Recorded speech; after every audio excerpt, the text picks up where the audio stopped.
கழுத்தினுடைய அகலம் அப்படிங்கிறது நீங்க நார்மலா உங்க விருப்பமே தான். ஏன்னா நான் வந்து இப்போ ஒரு வீநெக் நான் போடுறேன் அப்படின்னா இது கழுத்தை ஒட்டி தான் வரும். அப்போ ஷோல்டர் இங்க வரும். அப்ப இது ரெண்டுக்கும் உள்ள ஸ்பேஸ் பார்த்தீங்கன்னா அதிகமா வரும். இந்த கழுத்துக்கு உள்ள கொடுத்துருக்க அளவு பார்த்தீங்கன்னா கம்மியா வரும். அப்ப அந்த மாதிரி தான் நம்ம டிசைட் பண்ணணும். நீங்க என்ன நெக் வைக்கிறீங்க, போட் நெக் வைக்கிறீங்க அப்படின்னா கழுத்து வந்து அகலமா வரும்.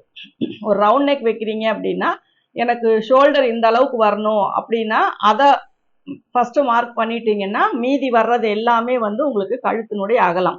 எனக்கு கழுத்து குறுகலா தான் வரணும், யூ நெக் மாதிரி வேணும் அப்படின்னு நீங்க நினைச்சீங்க அப்படின்னா 2.5 இன்ச்சு 2.25 இன்ச்சு மட்டும் மார்க் பண்ணி நீங்க ரவுண்ட் ஷேப் போட்டுக்கணும்.